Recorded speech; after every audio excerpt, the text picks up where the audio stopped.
네, 오늘은 오래될 구라는 글자를 찾아서 사자성어를 봤더니 이것이 한 번 또 언급이 되고 있었어요. 그러면 이게 오래될 구라고도 하고요. 침구라고도 합니다. 사람이 침을 맞고 지금 누워 있는 그런 모습이라고 보시면 됩니다. 네. 침은 주사하고는 틀리지 않아요. 한번 이제 몸에다 꽂아 놓으면 한참은 기다려야 되죠. 네, 그래서 침구 또 오래될 구라고 합니다. 그리고 이제 이거는 다스릴 치입니다. 또 먹여 살린다, 이렇게 먹여서 이제 기른다 하는 의미가 있어요. 말하자면 이 부분은 별태라고 하죠. 그러니까 이제 엄마 뱃속에 있는 태아를 코하고 입하고만 지금 표현해 놓은 거예요. 그래서 태아 할 때도 이것이 쓰여지죠. 그런데 그 태아를 이렇게 젖을 먹이듯 아니면 물을 먹이듯 키운다는 그런 얘기가 되죠. 근데 이것이 이제 다스릴 치로 이제 가다 보니까 이거는 이제 말하자면 하천으로 생각할 수 있어요. 그러니까 하천은 농경 사회에서는 아주 필요하죠. 네, 그래서 하천물을 잘 다스려서 농경 사회에 물을 대주면 농사가 풍성하게 잘 되겠죠. 그래서 이 하천이 곧 인간을 먹여 살린다 하는 그런 의미도 들어 있습니다. 그래서 다스릴 치입니다. 뭘 다스려요? 네, 물을 잘 다스린다는 얘기인데 이제 정치하는 그 글자로도 쓰죠. 그 다음에 안이불이 있네요. 네, 그 다음에 이제 이거는 병변이죠. 네, 질병이라는 얘기예요. 그런데 이 부분은 너물 유입니다. 네, 그런데 그 유자가 그대로 이제 쓰이고 있어요. 그래서 병 낫을 유가 되겠습니다. 병 나을 유. 그러면 구 치, 불, 유가 되겠네요. 한국 표현으로는. 중국 표현으로는요.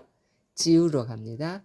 지우, 쯔, 부, 위가 되겠습니다. 지우, 쯔, 부, 위. 그러면 여기에서 이제 제가 조금 설명을 덧붙이자면 이게 침구, 오래될 구라 그랬죠. 그런데 이거하고 조금 비슷한 요 글자가 있어요. 네. 이 부분에 꼭지가 하나 조금 없는 정도죠.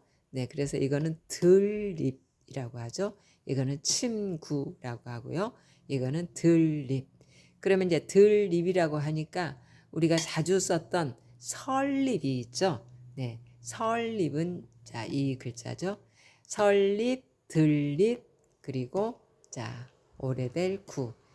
그리고 이제 또 구가 있어요. 옛구. 옛구. 이것이 바로 또 옛구에 해당하는 글자가 되겠습니다. 어찌됐든, 구치, 부위라는, 이 말의 의미는 뭐냐 하면, 말하자면, 오랫동안 치료를 했는데도 낫지 않는다. 하는 그런 얘기입니다. 그러면 오랫동안 치료를 했는데도 낫지 않는다. 무슨 병일까요? 네, 요즘에는 이제 암이라는 것이 사람들을 또 두렵게 하는 그런 병 중에 하나이죠. 네, 그러면 암일까요?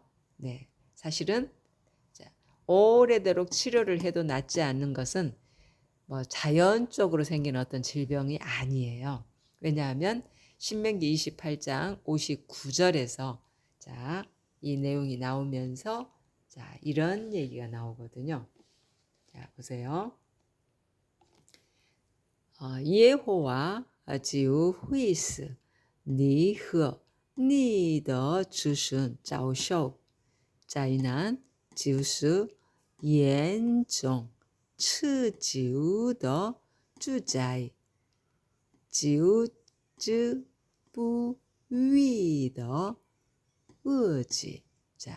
그래서 신명기 28장 59절에서 여호와께서 너와 너 자손이 이런 일을 당할 것이다. 그게 이제 재난 중에 하나인데 아주 엄중한 재난이 이제 너희에게 닥칠 것이다. 그러면서 자, 이 얘기가 나오거든요. 오래될 구, 그리고 다스릴 치, 그리고 이제 낫을 유이지만 앞에 불이 있어서 낫지 않는다는, 자, 이런 얘기예요. 그러니까 말하자면 하나님께서 주시는 재앙 중에 하나이죠. 네. 뭐 자연적으로 병이 얻은 거라면 뭐 약을 쓰면 나을 수 있겠죠. 그런데 하나님께서 주시는 재앙 중에 하나라면 어떤 약을 써도 낫지 않겠죠. 네, 그러면 하나님께서는 왜 당신의 백성에게 이런, 자, 재앙을 주실까요? 그래서 이제 이 한 구절만 본다면 하나님께서 뭔가 좀 독한 분처럼 오해받을 수 있어요. 그래서 이제 사실은 이게 이제 신명기 28장에 나오죠. 그래서 이제 28장 전체 내용을 살펴보면은요.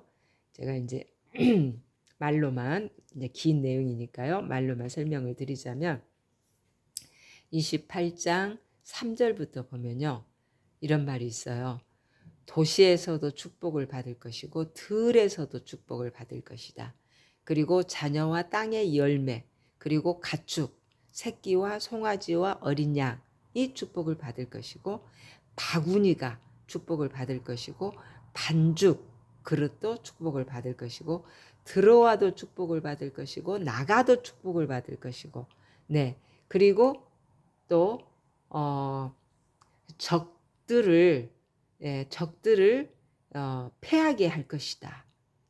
그리고 공격을 하러 왔다가도 도망칠 것이다. 그리고 발 딛는 발자국마다에, 자, 복을 듬뿍듬뿍 주겠다. 이런 약속이 지금 3절에서부터 쭉 지금 9절까지 제가 지금 언급하고 있는 그 내용이었어요. 자, 이렇게 축복을 주시겠다고 약속을 하세요. 사실 또 그렇게 축복을 받아왔어요. 자, 이스라엘 민족이 1년에 3번 예루살렘으로 남녀 할 것 없이 어린아이들 싹 데리고 숭배를 하러 간단 말이에요. 그러면 시골에 사는 사람들은 정말 일주일 여행을 하고 또 예루살렘을 출발해서 일주일간 또 여행을 해서 집에 오는 그 먼 거리를 이렇게 왔다 갔다 해요. 교통도 불편하잖아요. 그런데도 누구 하나 다친 사람 없었고요. 그리고 짐승이고 집이고 전부 그대로 놔두고 가거든요. 그런데 그 기간에는 도둑이 들지도 않아요. 동물 한 마리 죽어나가지도 않습니다. 왜 그럴까요? 여호와께서 다 그 사이에 사람이 없어도 다 보살펴 주셨거든요. 그렇게 축복을 줬는데도 불구하고, 네, 여호와를 거역하는 사람에게는, 자, 이렇게 재앙을 주셨다는 얘기입니다. 재앙을 받을 만하지 않습니까? 네, 그렇습니다. 그래서 여호와께서는 최대한으로 축복을 아주 쏟아 부어 주시죠. 요즘 비가 막 그냥 뭐 바켓으로 붓듯이 온다는 그런 표현을 뉴스에서 많이 하더라고요. 하나님께서 주시는 복이 그러합니다. 이스라엘 민족, 왜? 당신이 선택한 민족이었기 때문에. 네. 그런데 이제 그런 복을 받으면서도 하나님을 거역했다면, 자, 이와 같은 상황이 그들에게 닥쳤다는 얘기입니다. 네, 그렇습니다. 그래서 이제 한 구절만 이제 보지 말고 전체의 문맥을 본다면 이제 절대 하나님은 가혹한 하나님이라는 이런 소리를 하지 않게 되겠죠. 그렇습니다. 그런데 이제 머지않아서 하나님께서 직접 이스라엘 민족을 이렇게 보살피고 잘 다뤘던 것처럼 오늘날 지구상에 살고 있는 모두를 당신의 백성으로서 다스릴 때가 온다고 하지 않습니까? 그때가 되면 그야말로, 네, 이스라엘 민족이 받았던 그런 축복들을 우리 모두가 받게 되는, 자, 그런 상황이 될 겁니다. 네, 어서 그날이 왔으면 좋겠네요.